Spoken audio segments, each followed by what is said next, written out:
Rob, and hi, Rob. Hi, Brian. Hi, Brian. Rob. So, in previous episodes, we've discussed human risk, the threat landscape, integrations, and the value of all this. And I suppose the question we really want to ask with education world, is it students or is it the staff where the real risk is? I think because of the I'm not saying that one is better than the other, but I think because of the access that staff has over students, student will have access to probably their own OneDrive. So being phished or giving your credentials away as a student is going to be nowhere near as catastrophic as it potentially would be from a member of staff. Sure, you're looking at their schoolwork rather than access to their home address. Exactly or that, yes. Bank details. And then the flip side of that is that most students, in my experience, are a lot more cyber savvy than most staff members are.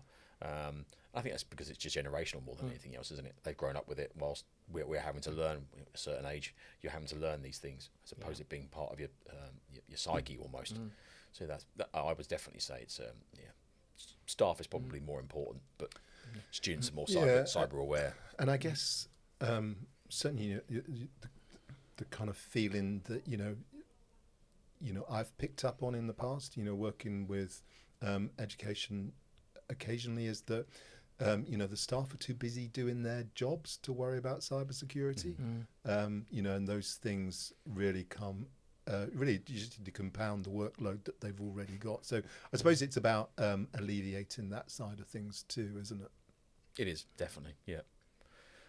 So I suppose from that, training, does the training help? And then we talked about human risk before. Is that something we can use here? Sort of human risk scores is something that's used a lot now. Is that something? Yeah, from I think as we've said, in previous episodes, the human risk manifests itself in different forms. The important thing of human risk is for an organisation to identify who the risky users are. As we said, I think way back in the very beginning when we first started doing these talks, we were talking about how systems applications have become more and more secure over the years. And the easiest way for a malicious actor to gain access to your data, to compromise you, to extract whatever they want to get out of you is via the human. There's no point trying to crack somebody's password, somebody's login details, if you can just get them to give it to you and to log into those ways. So the training I think is key to that, educating people about cybersecurity, but also understanding that human risk side of things. What is from a person's perspective, what is their attitude towards security? What's their sentiment? And if you are giving them training, are they doing that training? Are they getting the training right? Are they getting the training wrong?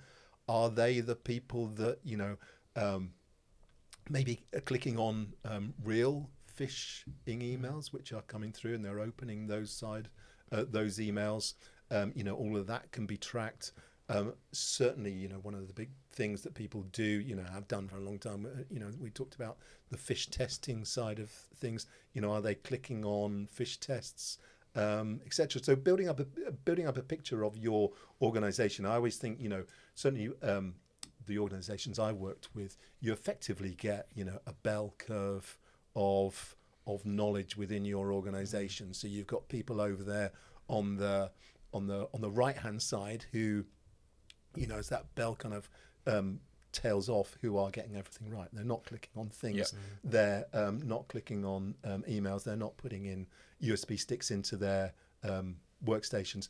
You don't really care about those people. Just those people are doing well. They understand cybersecurity and they obviously have a good sentiment towards it. Then you have that peak of users in the middle, and then obviously the people on the other side, the left-hand side of the curve, which are getting everything wrong. I think your goal within your organization is really to push that peak over to the right-hand side, but understand who those people are on the left. As they tail out, that kind of bottom 8% of users, identify who they are, and then take remediate action. So that remediate action could be extra training for them to make them aware of those things. It could be that it may be that though their privileges need reducing. Simple things. Like certainly from the email world, if you can delegate spam queue management to a user rather than an administrator doing it. Perhaps if you've got more risky users, perhaps you don't want to delegate that to them, and you can and it's about building up that picture of your users so you can then disseminate different controls to different people. As we said before, if 8% of your users are the risky ones, then once you've identified that, you can security doesn't need to be in the past. Security was always 100% of security for 100% of your employees.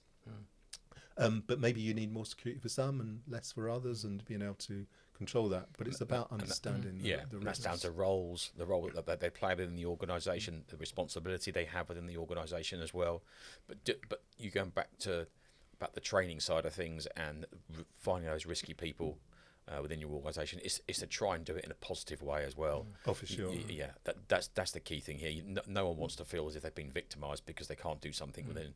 They're not very good at recognising fish tests or whatever, or phishing attacks within an organisation. Within that organisation, I should say. It's about doing it in a way that doesn't make them feel like they're being set up or hung or whatever. No, for sure, and getting people on board, isn't it? It's the culture change, as we've said before. Big time. If people understand, the cybersecurity landscape, your users understand the cybersecurity landscape and understand which direction that you're going in, they're more likely to go along with you. And then you're more likely to get the results which you need. So all of those things, I think are key for all organisations, but also, particularly for educational institutions. Yeah. So we're talking about the training. What sort of training works best? There's obviously various types. We've obviously mentioned in previous. Yes, we've obviously mentioned in previous ones. Putting people in a room once a year doesn't really work. No. It's a box ticking exercise. Yeah. We've always, so the way Mimecast does it, we use short, sharp videos, normally between 2 and 4 minutes long, and there's one question at the end for them to answer. So, and it's based upon the video. Not the exact question. The question will not be exactly based upon it, but it will be something to do with the video that they've just watched. And I think that works really, really well. We also use humour in the videos as well. Apparently scientifically proven to actually help to get people more engaged. Engaged, and also retain information. You must not click on that kind of thing. Yes, so that kind of stuff works as well. Yeah. But it goes back to the sentiment. It goes back to getting people to support cyber awareness and get people on board within an organisation. Yeah, it's understanding why it's a bad thing rather than just saying no, don't do this.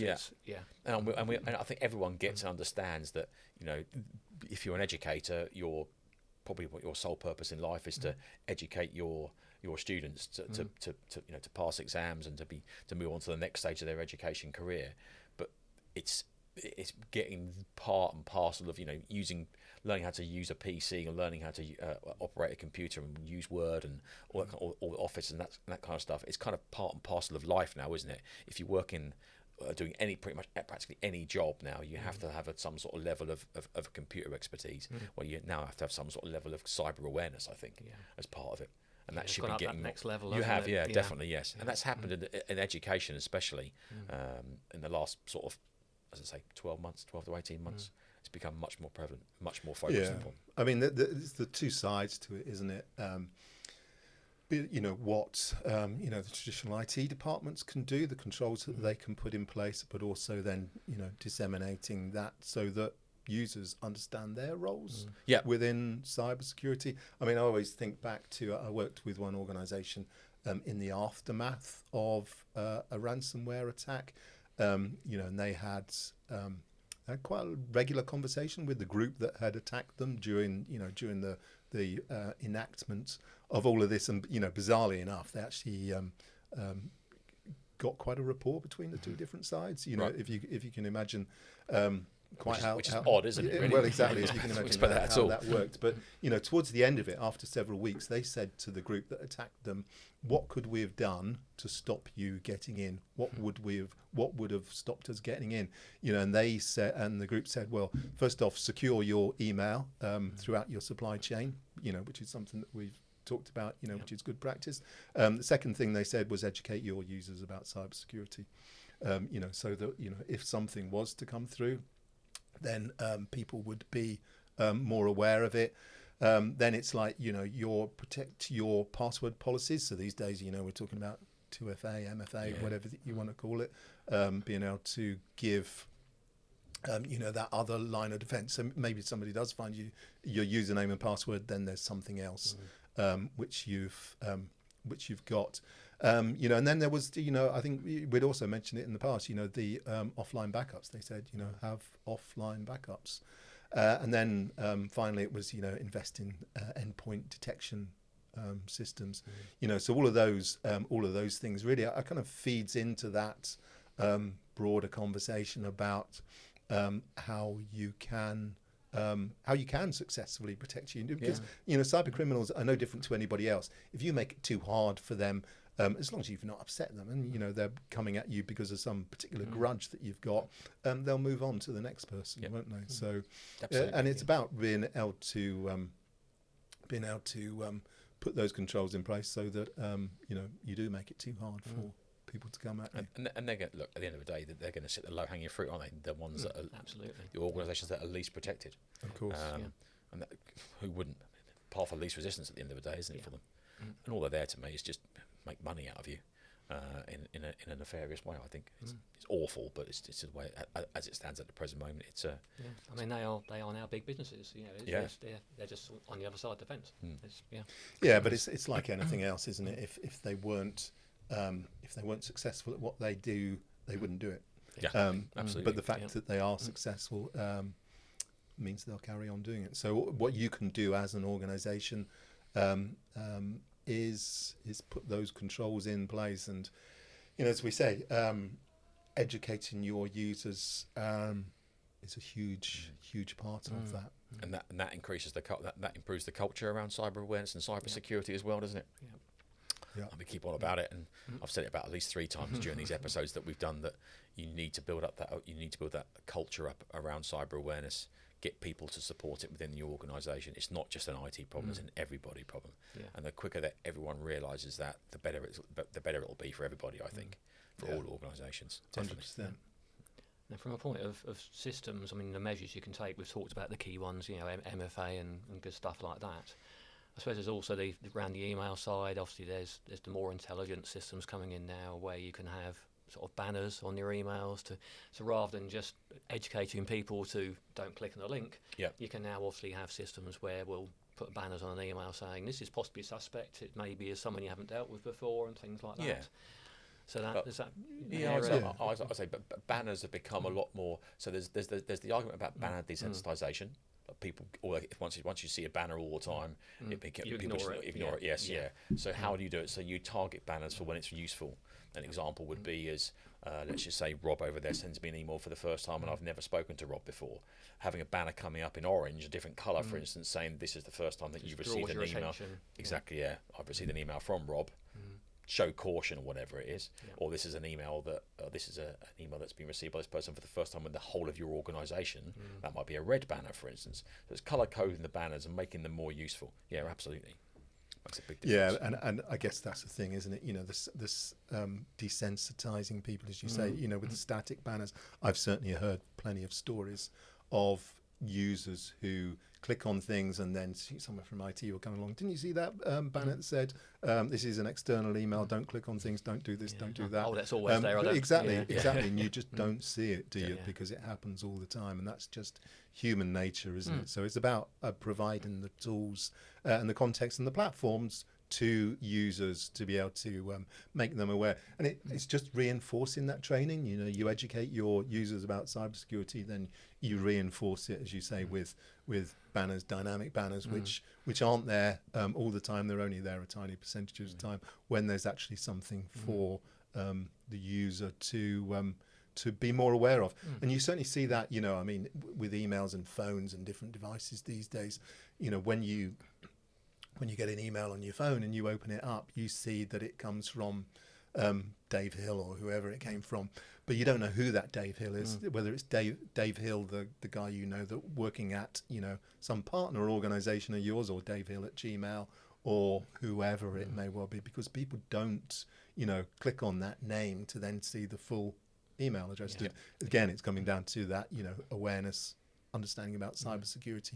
People should do that sort of thing too. But then, if you're providing more dynamic context, it makes it's just prompting them to make that association and to check it. We've also spoken about using AI as well. That how cyber criminals are now starting to use AI to write real convincing emails. Like Mimecast and other vendors like Mimecast also use AI to counteract that as well. So we've now got artificial intelligence and machine learning to recognise that type of language and stop those kind of emails just based upon the language side of things that's being used in an email. So, you know, pay invoice now, here's bank account details, check the email address, that kind of stuff. We can stop emails from get those types of emails with no payload getting into people's inboxes and stopping them before they get there because of the language that's being used. So we're almost counteracting that AI with our own AI to be able to do that. Well, it's an important thing, isn't it? Because, you know, I mean, English, like a lot of language, you know, there's lots of ways that you can say something. So there's no point looking, you know, in the past, people have been more granular in terms of what they're looking for. Maybe they're looking for certain words within messages. Now, you know, now people need to understand the meaning and the context and the sentiment behind what people are saying, and try and analyze whether that is potentially malicious or not. You know, and quite often, you know, these, you know, we see it quite a lot that emails may well come in and there's, you know, just a couple of words in the subject, no body or anything like that, or, you know, can you give me a call next week? Or can I contact you on WhatsApp? The simple messages are the ones that prove the most. Exactly, you know, and they can be. So, you know, being able to spot that, but you can't look for the word WhatsApp because, you know, WhatsApp is a legitimate word to use within an email, isn't it? So it's one of many channels. So you end up with a whitelist again, don't you? Exactly. So, you know, as an IT team, you're just creating a rod for your back, basically. If you're going to put those controls in place. So so broadening out the sophistication of the detection side of things is, I think, is key as part of this. But that's not to forget, you know, the training and the education side of things. The two go hand in hand. Definitely. Yep. Yeah. And I think we sort of kind of mentioned really is also that there's a level of proactive versus reactive really here. There's all these defences we can put in place, and then there's the proactive approach we can take to doing things. So dare I say it, what happens if we do have a breach, if one of those emails does get through, the user clicks on the link? So weirdly enough, Mike Tyson said it best, I think, when he got into a fight. You could have all the strategy lined up in front of it, but once you get hit in the face, then that strategy and that plan goes out the window. So in this situation here, once something's happened, what do you do when something happens? And it's building up that. We talked about this in the previous episode as well, about having a recovery plan in place and being able to have that and practice that recovery plan as well. Not just have it, but actually practice it as well. That's absolutely key. Yeah. It's all very well having it written down, but if you haven't tried it, you don't know if it works. Exactly. Yeah. That's what I would definitely go with on that side of things. Yeah, certainly, and I think it's interesting too. You know, coming back as we were talking before about some of the new cybersecurity standards, you know, which are disseminating out of the EU now. But I think these things are going to be broadened out to countries in general. I know here in the UK, you know, the current government is looking at their cyber defence bill and putting more onus onto those different organisations to be able to protect themselves. And if you do get attacked, then, you know, being able to report those things promptly, because if people don't report them, then people don't necessarily know how to respond, you know, and it makes the whole recovery piece a lot slower. And as I say, coming back to, I know I mentioned it before, but, you know, Adam Banks, when he was at Maersk, you know, one of the things that he did, which I don't think probably had been done before, but it was to be so open about the attack, and to the issues that he faced, because then it's peer learning, isn't it? We talk about user cybersecurity education, within your organisation. There's always the broader side of it across organisations, and I guess that should be certainly key within certain sectors. So I mean, education is a great example of that.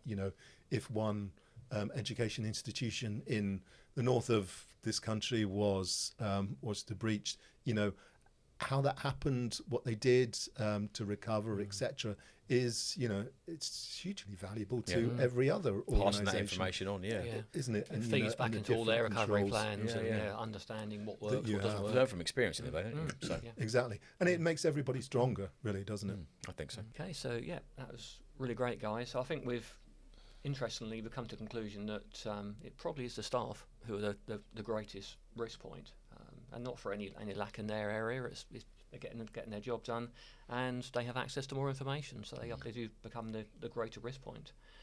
And very much training does help, but it needs to be the right training. It needs to be targeted. It needs to be in the context of what those people do, what their risk is, and using their human risk score to basically decide how much or how little training they require. Definitely. Agreed. And obviously, if a breach occurs, I think the key thing is obviously letting people know what's happened, sharing that information. I think we've agreed that's a really good plan. And I think the final thing, the sort of the parting shot, I suppose, is you need a recovery plan. If you haven't got that recovery plan, if something does go wrong and you do get exploited, you're on your own. You need to have an idea of what you're going to do, how you're going to come out of this. Great. So, really great stuff, guys. So Thanks thank so you very much. much, Rob. Nice to meet you. Good to see you again. Well, hopefully see you sometime in the future. Maybe we will do. Thanks a lot. Cheers.